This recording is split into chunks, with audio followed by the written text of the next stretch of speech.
దేవుని యొక్క అతి శ్రేష్టమైన నామమునకు మహిమ కలుగునుగాక. ఈ ఉదయకాలము మీకందరికీ వందనాలు తెలియచేస్తున్నాను.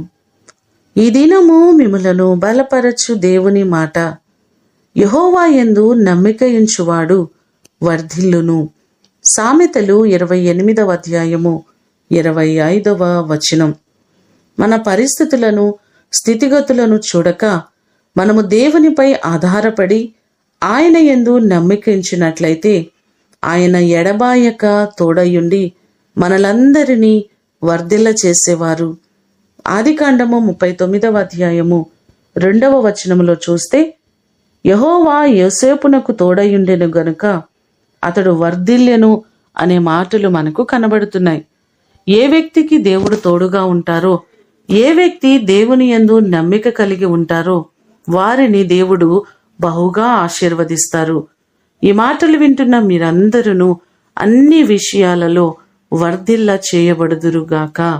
ప్రార్థన చేసుకుందాం. సకల ఆశీర్వాదములకు కారణభూతుడవైన మా ప్రేమ కలిగిన పరలోకపు తండ్రి, మీరు ప్రతి వారిని ఆశీర్వదించే దేవుడవు. మీరు తోడుగా ఉంటే ఆ వ్యక్తి ఎన్నడూ నష్టపోరు ప్రభువా. ప్రతి వారికి మీరు తోడయ్యుండి మీరు ఆశీర్వదించండి. యోసేపును దీవించారు, ఆశీర్వదించారు, వర్ధిల్ల చేశారు. అలాగే మా ప్రియులెల్లరినీ మీరు వర్ధిల్ల చేయండి.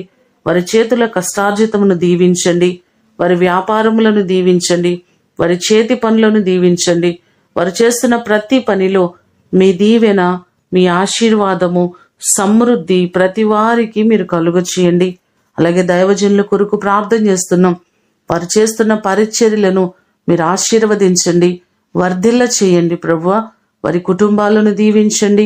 నీ కృపలో ప్రతి వారికి క్షేమమును మీరు కలుగ చేయమని ఈ దినము కొరకు వందనాలు, కృతజ్ఞతలు తెలియజేస్తూ యేసు అతి శ్రేష్టమైన నామమున అడిగి వేడుకొని పొందియున్నాము తండ్రి.